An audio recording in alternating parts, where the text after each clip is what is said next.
Ha. Istıdan.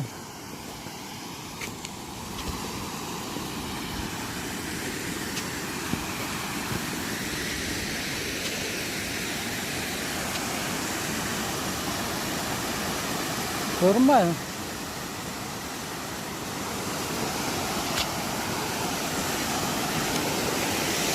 Evet.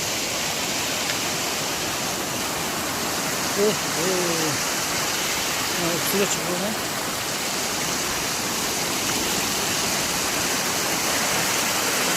Ana. Su kaplarında. Doğru karayla kallıyor. Ağacın karmadı.